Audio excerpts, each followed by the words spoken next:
Hi. Hello. We're just multitasking here, trying to do dinner and Yes, chat. the parenting life. Yeah, that's right. I have a question regarding a wholesale deal that we were talking about a while ago, that triplex.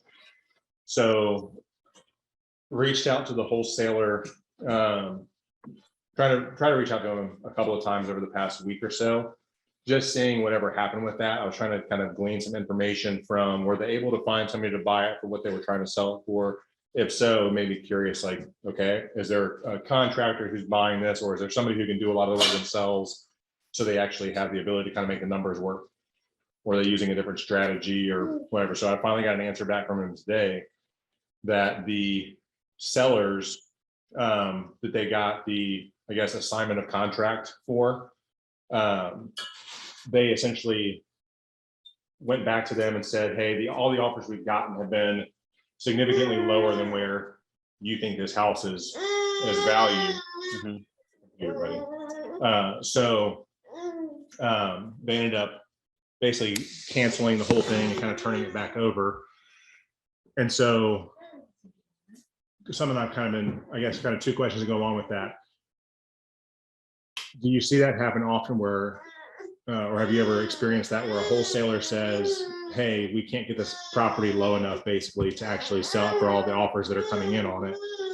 If you have seen that, have you ever reached out to a seller after a wholesaler has to turn over a property? And if you haven't experienced that yourself, we've been kind of toying with the idea of, why don't we just send a letter to this person or try to reach out to this person and see what they were trying to, I mean, obviously the wholesaler is going to make money. So maybe they were buying it for 110 or 100 or whatever, and they were trying to sell it for 120 or 115 or something. So any advice on, should we reach out ourselves? Would that kind of undermine the wholesaler? What are your thoughts on that? Yeah, that's a good question. So when the wholesaler gets it under contract, they're negotiating a price with the seller.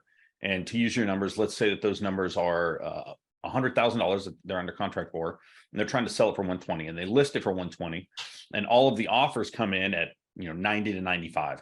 Right. At that point, the wholesaler has one of two options. Either they can back out and say, hey, this just doesn't work, or more than likely, before they just kind of roll over, they're going to say, hey, the offers are much, much lower. We've got to renegotiate price.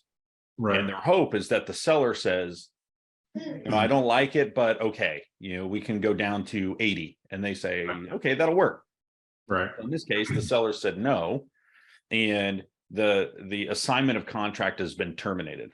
Is that accurate? That he said, the wholesaler said, there are other, I think, trustees that think the house is worth more than it actually is. Heirs. Other heirs that think the house is worth more than it actually is, so they can't get them to go lower to make it worth pursuing further.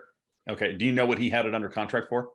I don't. And that was something I don't want to kind of shoot ourselves in the foot with a relationship with this wholesaler, since we've seen so few that have been actually producing deals that we kind of been talking about it the past week. And then I heard back from him today, and we haven't really had a chance to kind of unpack what he said and figure out what to do moving forward. So figured I'd throw it out there. Yeah. No, so once the wholesaler's agreement is terminated, it's all free game. Okay. So you can go directly to the seller and ask and say, hey, I'd like to buy this property directly. Like, I'm actually going to buy it. I'm not going to go find buyers for it. I'm going to buy it. I'm going to fix it up. I'm going to give it all the, the tender love and care that it needs. Right. Get it looking pretty again. And I'm going to do all that work. So what do you guys want for this? What's the number in your head that, I saw this out previously, listed at a higher value than I think is probably, reasonable, but what's the number in your head? And then they might say, well, we have to get at least 90. And then if those numbers work for you, great. Right. You can say, okay, well, let me check my numbers. It looks like that I would need to get it between 85 and 90. 90 is kind of stretching it, but if you guys pay for a survey and you give me a little bit of option time, that's fine. You give me, say, a 7-day option, we can do that. And then you go through and you do your due diligence to make sure that the foundation isn't made out of styrofoam and that the roof is not going to blow off and things like that. You get an inspector out there. Yeah. But okay. that allows you to get there. Now the next question is, how do you get their information?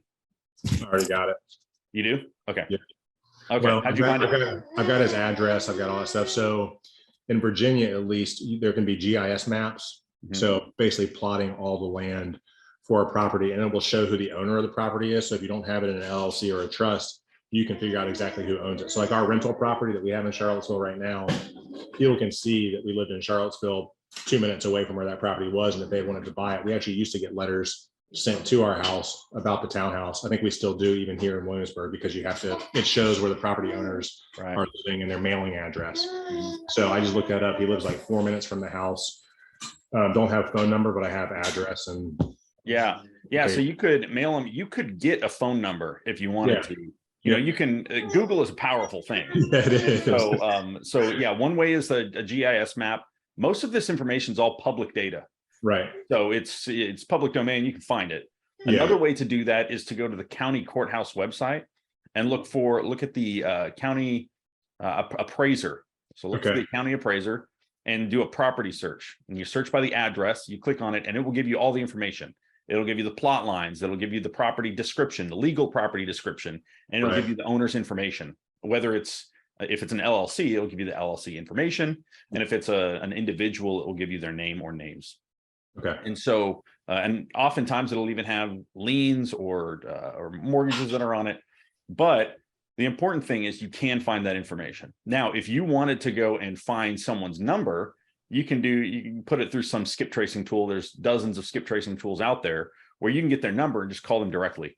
Right. And say, hey, my name's Tyler. I'm a really good guy. You should sell your property to me. You know what I mean? And talk to them directly. Yeah. So what sites have you had the best success on to actually find people's numbers?